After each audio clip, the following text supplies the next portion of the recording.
Hello बच्चों, क्या हाल चाल है। मेरा नाम मनु दीक्षित है और JEE Mains PYQ booster series में जो आज का सवाल है वो 2025 के मेंस के पेपर से है। क्वेश्चन बहुत अच्छा है, एडवांस लेवल का क्वेश्चन है और बढ़िया क्वेश्चन है। एक बार पॉज करके ट्राई करो। देखो, consider a long thin conducting wire. लो भाई, consider a long thin conducting wire जिसमें करंट आई फ्लो हो रही है। A particle having mass m and charge q is released at a distance a। अच्छा, लॉन्ग है, लॉन्ग मतलब infinitely, long word का मतलब हुआ इन्फाइनाइटली लॉन्ग। ठीक है, ठीक। इससे कितनी दूरी पर? a दूरी पर, a डिस्टेंस पर, from a wire with A speed v not along the direction of current of the wire. एक चार्ज पार्टिकल q इससे कितनी दूरी पर? a दूरी पर ये रहा, और इसका चार्ज है q एंड मास है m। इसको along the direction of current, इसी के अलोंग यहाँ से रिलीज कर दिया। कितनी स्पीड से जा रहा है वो? v नॉट से। ठीक है, along the direction of current of the wire. The particles get attracted to the wire due to the magnetic force. ठीक है भाई, इस पे क्या a दूरी पर है, पहली बात तो ये। ठीक, अब ये वायर अपने आसपास क्या बनाएगी? Magnetic field. वो मैग्नेटिक फील्ड इस पे लगाएगी फोर्स। बिल्कुल सही बात है। कह रहे हैं तो the particle turns around when it is at a distance x. अच्छा, बताती हूँ वाली लाइन अभी मैं आपको एक्सप्लेन करके। फ्रॉम द वायर, और हमें वो डिस्टेंस एक्स पता करनी है। तो समझो सवाल। क्वेश्चन कह रहा है कि ये पार्टिकल ऐसे रिलीज किया, बट क्योंकि ये करंट कैरिंग वायर अपने आसपास मैग्नेटिक फील्ड बना रहा है। देखो कैसे बनाएगा। इस रीजन में किधर बनाएगा मैग्नेटिक फील्ड? करंट कहाँ है? ऊपर। तो थंब को करंट की डायरेक्शन में रखा है एंड कर्ल की फिंगर्स, तो यहाँ पे फिंगर्स क्या आ रही है? इनवर्ड, यानी कि यहाँ पे फील्ड है बेटा इनवर्ड। ठीक, बिल्कुल सही बात। अच्छा, अब एक बात देखो, जब इसको रिलीज किया तो फील्ड इनवर्ड है, ये आगे जा रहा है, तो मैग्नेटिक फील्ड इस पे फोर्स लगाएगी। किस तरफ? राइट हैंड रूल से निकाल लो। मैजिक रूल से क्या बताती हूँ मैं? फील्ड अंदर है और ये थंब किधर रखा? जिधर direction of positive charge particle ये रहा, तो फोर्स इधर लगेगा। तो इनिशियली जब ये a दूरी पर है तो इस पर फोर्स लगेगा इस तरफ। समझ आया? फील्ड अंदर, current in the direction of positive charge particle, motion जिधर है पॉजिटिव चार्ज पार्टिकल का, और जिधर पाम है वो फोर्स की डायरेक्शन। तो इस पर्टिकुलर पॉइंट पे जब ये a डिस्टेंस पे, इस पे फोर्स यहाँ लगा, जाना चाह रहा था आगे, फोर्स लगा इधर, तो बेटा ये घूमेगा। घूमने की, क्योंकि इनिशियली वो देखो परपेंडिकुलर है, तो सर्कुलर मोशन लेने की कोशिश करेगा ये पूरा। ठीक है, सर्कुलर मोशन लेने की कोशिश की, बट क्या हो रहा है, जैसे ही वो यहाँ पहुंचा तो फील्ड, अब यहाँ फील्ड की वैल्यू चेंज हो जाएगी बेटा। क्यों? क्योंकि मैग्नेटिक फील्ड a दूरी पर कितनी होती है? इन्फाइनाइटली लॉन्ग वायर की वजह से mu naught by 2 pi I by A. अब प्यारे बच्चों, जैसे ही ये इधर घूमा, मान लो ये यहाँ आया, तो ये डिस्टेंस चेंज हो गई, ये वाली, और डिस्टेंस चेंज हो गई यानी कि ये a चेंज हो गया, है ना। अगर मैं जनरल इक्वेशन लिखूं तो म्यू नॉट I बाई 2 पाई, चलो ठीक है, a चेंज हो गया। अब अगर a चेंज हुआ यानी कि a की वैल्यू कम हो गई, डिस्टेंस कम हो गई, तो क्या b की वैल्यू बढ़ गई? हाँ, बिल्कुल बढ़ गई। अब अगर b की वैल्यू बढ़ गई, ठीक है, तो यहाँ पर फोर्स भी चेंज हो जाएगा, क्योंकि चार्ज पार्टिकल पे फोर्स की वैल्यू क्या होती है? Q V cross B। B change हो रहा है, या इसको मैं ऐसे लिख सकती हूँ, FM इज इक्वल टू, देखो ऐसे भी लिख सकते हैं इसको, Q V B sine theta. अच्छा, इसको लिखने का एक और तरीका होता है, काम आएगा अभी। देखो B साइन थीटा को ले लूँ तो Q V और B साइन थीटा को ले लूँ, B का परपेंडिकुलर कंपोनेंट, ऐसे भी लिखते हैं ना हम लोग। और अगर मैं V के साथ साइन थीटा को ले लूँ तो क्या लिख सकती हूँ? Q और B ऐसे ही, और V साइन थीटा V का परपेंडिकुलर कंपोनेंट, तो ऐसे भी लिख सकते हैं इसी बात को।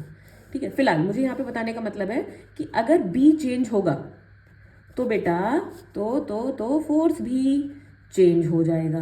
अब फोर्स चेंज हो जाएगा, अब ये फोर्स जो था मैग्नेटिक फोर्स, ये इसे घूमने के लिए तो सेंट्रीपिटल फोर्स दे रहा था। अगर ये घूम रहा है तो मैग्नेटिक फोर्स की वजह से ये घूम रहा है, और मैग्नेटिक फोर्स इसे कौन सा फोर्स दे रहा होगा? Centripetal force.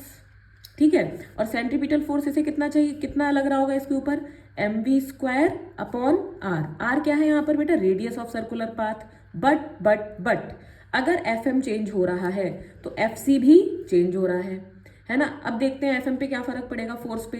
बेटा बी की वैल्यू बढ़ रही है लगातार, ये पास आता जा रहा है ना, बी की वैल्यू बढ़ेगी तो force on the charge particle भी बढ़ेगा, यानी कि सेंट्रीपिटल फोर्स भी बढ़ेगा। और दूसरी बात ये है कि ये वैल्यू, हाँ चलो इसको भी समझो, ये वैल्यू लगातार क्या हो रही है, बढ़ रही है, क्योंकि मैग्नेटिक फोर्स बढ़ रहा है तो घूमने के लिए सेंट्रीपिटल फोर्स भी ज्यादा मिल रहा है। अब ये वैल्यू अगर ज्यादा हो रही है तो रेडियस क्या हो जाएगी, कम। वी और एम पे कोई फर्क नहीं पड़ेगा।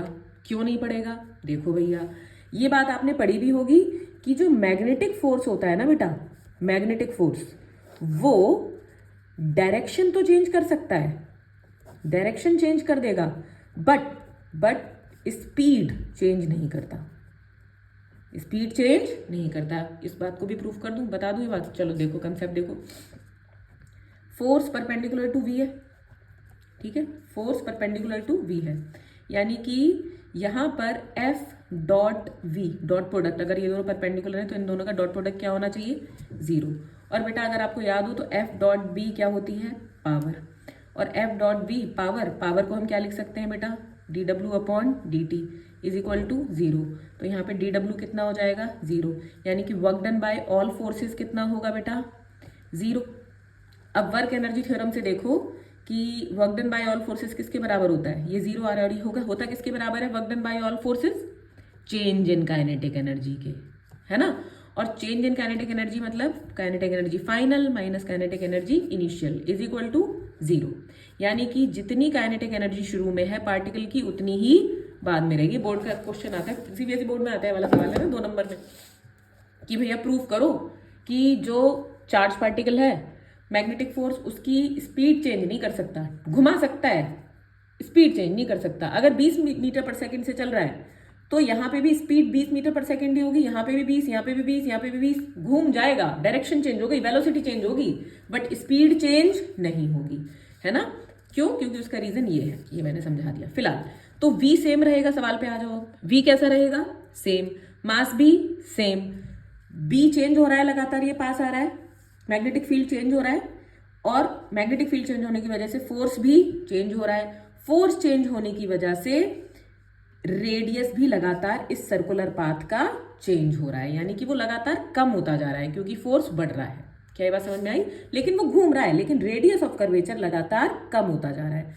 अब क्वेश्चन हमसे क्या पूछ रहा है कि जब वो ऐसे घूमा घूमा घूमा तो वो जब x डिस्टेंस पे आया तो वो यहां से बिल्कुल जस्ट अपोजिट टर्न, क्या लिखा है देखो यहाँ पे लिखा है द पार्टिकल्स टर्न राउंड, बिल्कुल घूम गया, यानी कि यहाँ पे बिल्कुल यहाँ जाना चाह रहा था ऊपर और यहाँ से जाना चाह रहा है बिल्कुल जस्ट नीचे, सॉरी जस्ट घूम गया। स्पीड जितनी थी उतनी ही रहेगी, डायरेक्शन बदल गई, इधर ऊपर जाना चाह रहा था या नीचे, है ना। फिर से मैग्नेटिक फोर्स चार्ज पार्टिकल की डायरेक्शन चेंज कर सकता है, बट जिस स्पीड से वो चल रहा है स्पीड चेंज नहीं कर सकता, ठीक है। तो ये यहाँ पर ये टर्न अराउंड हो गया।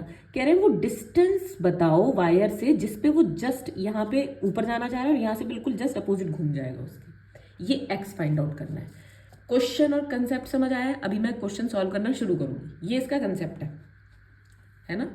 फिर से एक बार आपके लिए बता देती हूँ मैं कि यहाँ पर चार्ज पार्टिकल है, चार्ज पार्टिकल पे जा रहा है वी नॉट स्पीड से, चार्ज पार्टिकल पे मैग्नेटिक फील्ड ने फोर्स लगाया इधर, जिस वजह से ये थोड़ा घूमा, लेकिन जैसे ही ये घूमा वैसे ही ये वायर के थोड़ा पास आ गया, पास आने की वजह से उस वहां पर फील्ड क्या हो गई बेटा, बढ़ गई, स्ट्रांग हो गई, फील्ड बढ़ गई तो मैग्नेटिक फोर्स भी बढ़ गया, ठीक है। और मैग्नेटिक फोर्स अगर चेंज हो गया उस वजह से उसका रेडियस भी लगातार चेंज हो रहा है सर्कुलर पाथ का, क्योंकि मैग्नेटिक फोर्स ही उसे घूमने के लिए सेंट्रीपिटल फोर्स देता है चार्ज पार्टिकल को घूमने के लिए। अच्छा, अब दूसरी बात कह रहे हैं जब वो बिल्कुल टर्न अराउंड हुआ उस समय बताओ डिस्टेंस कितनी है, करें सवाल। चलो ये मैं साइड में रखती हूँ, यहाँ पे लिख लेती हूँ, यहाँ पे लो भाई, मैंने यहाँ पे अब देखो कैलकुलेशन कैसे करेंगे, क्वेश्चन समझ आया।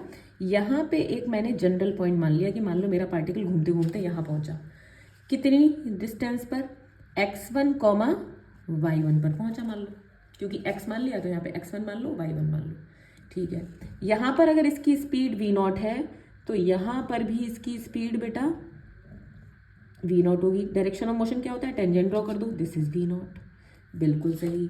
अब बेटा मैजिक रूल लगाओ, फील्ड कहाँ है, फील्ड तो लगातार इनवर्ड ही रहेगी, देखो फील्ड इनवर्ड। अब मैं देखना चाह रही हूँ इस पार्टिकल पे जब वो पार्टिकल यहाँ पहुंचा तो फोर्स किस तरफ होगा, फोर्स कहाँ होगा, हमेशा सेंटर की तरफ। देखो फील्ड अंदर, this is the motion of charge particle, force इधर जिधर पाम है, तो फोर्स लग रहा है ये, दिस इज मैग्नेटिक फोर्स। बिल्कुल सही बेटा। क्या मैं इस फोर्स के कंपोनेंट कर दूं, यही फोर्स तो इसे घुमा भी रहा है, इधर भी ले जा रहा है और नीचे भी ले जा रहा है, तभी तो 2D मोशन हो रहा है। तो एक तो इस पर फोर्स लग रहा है, ये कंपोनेंट इस एफ का करूं तो दिस इज एफ एक्स, और ये एक दूसरा कंपोनेंट हो गया, दिस इज एफ वाई। ठीक, बिल्कुल सही। अब बेटा ये जो एफ एक्स है ये और ये जो एफ वाई है, ये इस एफ एम के कंपोनेंट है मैग्नेटिक फोर्स के, जिसकी वजह से आगे और नीचे यानी कि वाई माइनस एक्स में और माइनस वाई में ऐसे घूम रहा है। ठीक, अच्छा क्या मैं इस वी नॉट स्पीड के भी कंपोनेंट कर सकती हूँ, वेलोसिटी के भी कंपोनेंट कर सकती हूँ। देखो एक तो ये आ जाएगा कंपोनेंट और एक दूसरा ये आएगा कंपोनेंट, हाँ कि ना, है ना। तो ये क्या होगा कंपोनेंट, वी नॉट का इधर एक्स डायरेक्शन में दिस इज वी एक्स और ये वाला वी वाई। बिल्कुल सही। अब एक बात देखो, फोर्स की डायरेक्शन किससे मिलती है, देखो वी क्रॉस बी से। तो ये वाला फोर्स वी कहाँ है बेटा, आगे, और एफ, ये एफ है, ये वी एक्स है, ये एफ वाई है और ये वी वाई है। ठीक, अब अगर मैं कहूँ एफ एक्स जो है वो किस वजह से बन रहा होगा, कौन सा वी ये वाला फोर्स बना रहा होगा, एफ एक्स वाला। तो ध्यान से सुनो, ये वाला वी, जो वी पार्टिकल ऐसे जा रहा है, इसके दो कंपोनेंट हुए वी वाई और वी एक्स। बेटा वी एक्स जो कंपोनेंट है वो तो एफ एक्स की डायरेक्शन में है। ठीक है, एक बात सुनो, फील्ड कहाँ है, अंदर। तो अगर मैं वी क्रॉस बी करूं तो आ रहा है ना इधर फोर्स, वी वी इधर है और बी अंदर है, तो वी क्रॉस बी, तो ये वाला फोर्स आ रहा है। यानी कि एफ एक्स फोर्स मुझे किससे मिल रहा है बेटा, एफ एक्स फोर्स मुझे मिल रहा है इस वी वाई के कंपोनेंट की वजह से, वी वाई कंपोनेंट की वजह से। और बेटा देखो ये वी एक्स वाला किससे मिल रहा है, ये एफ वाई वाला फोर्स किससे मिल रहा है, वी एक्स वाले कंपोनेंट की वजह से। देख लो ना मानो तो, वी क्रॉस बी करके देखो, वी इधर है, वी एक्स वाला कंपोनेंट देखो इधर, वी एक्स और बी अंदर है, वी क्रॉस बी, तो देखो ये एफ वाई मिला। यानी कि एफ वाई जो मुझे फोर्स का कंपोनेंट मिल रहा है वो वेलोसिटी के कौन से कंपोनेंट की वजह से मिल रहा है, वी एक्स। ध्यान से समझो, फिर से देख लो, यहाँ पे मैंने वेलोसिटी के किए दो कंपोनेंट वी एक्स और वी वाई, फोर्स के भी किए दो कंपोनेंट एफ एक्स और एफ वाई। मैंने देखा कि ये वाला फोर्स वेलोसिटी के कौन से कंपोनेंट का रिजल्ट है, तो मैंने कहा वी क्रॉस बी तो वी बाय और बी इनवर्ड है, तो मुझे सॉरी एफ एक्स मिला। ठीक है, तो एफ एक्स मिल रहा है वी वाई की वजह से और एफ वाई मिल रहा है मुझे वी एक्स की वजह से। देखो वी इधर, वी एक्स इधर, क्रॉस बी एफ एम।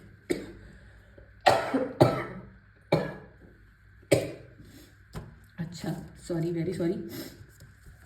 तो यहां पर हम इस चीज को यूज करेंगे।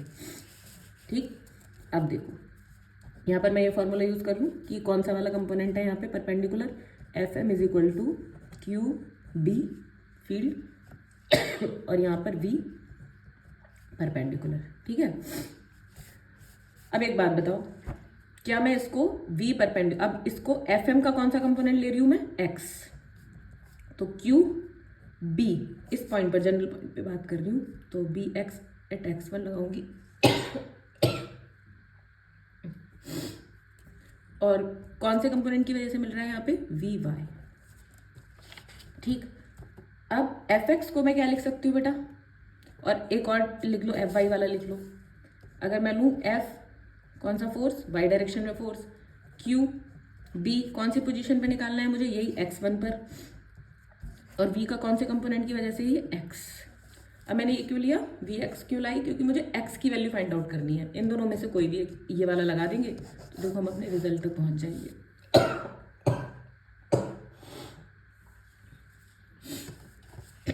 मेरी तबीयत थोड़ी ठीक नहीं है। चलो यहाँ पर देखो, अब इसको लेके चलिए, एफ वाई है ना, एफ एम की जगह कौन सा कंपोनेंट ले लिया मैंने, ये एफ वाई वाला, और एफ वाई कंपोनेंट कौन से वेलोसिटी के कंपोनेंट की वजह से, एक्स, तो यहाँ पे क्या आ गया बेटा, वी एक्स। और फील्ड मुझे कौन सी लगानी है, एट ये x1 वाली। ठीक है, जो मैंने x1 दूरी पर मानी है। चलो इसको लेके चलते हैं बस, उसके बाद इंटीग्रेशन कर देंगे, आंसर आ जाएगा बी एट x1 और यहाँ पे वी एक्स। क्या मैं इसको एम ए लिख सकती हूँ, तो M A Y is equal to Q B की वैल्यू बेटा mu naught by 2 pi I current है और कितनी दूरी पर x1। और वी एक्स को क्या लिख सकती हूँ मैं बेटा, मैं वी एक्स को लिख सकती हूँ डिस्प्लेसमेंट अपॉन टाइम, कितनी दूरी पर है, ये x1 दूरी मानी मैंने, ये x1 डिस्टेंस पर है, x1 कोऑर्डिनेट माना है ना, तो वी एक्स को लिख सकती हूँ मैं dx1 ओवर dt।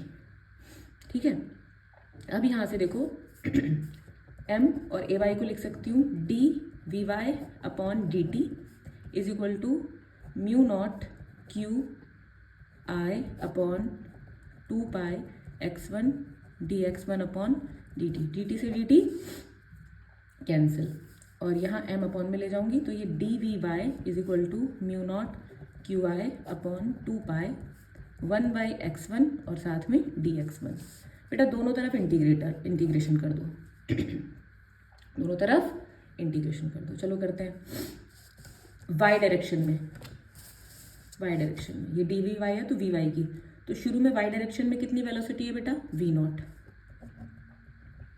है, देखो इनिशियल यहाँ पे कितनी है V naught plus V naught, yes, और यहाँ पे निकालना है मुझे, तो यहाँ पे कितनी है नीचे की तरफ माइनस वी नॉट, तो प्लस वी नॉट से माइनस वी नॉट।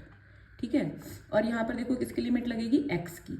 ठीक है, जब वी नॉट स्पीड है, इसको भी देख लेना, जब वी नॉट स्पीड है तो कितनी डिस्टेंस पर है बेटा, a पर, देखो a पर, तो यहाँ पर a, और जब माइनस वी नॉट स्पीड है तो कितनी डिस्टेंस है, x, तो x।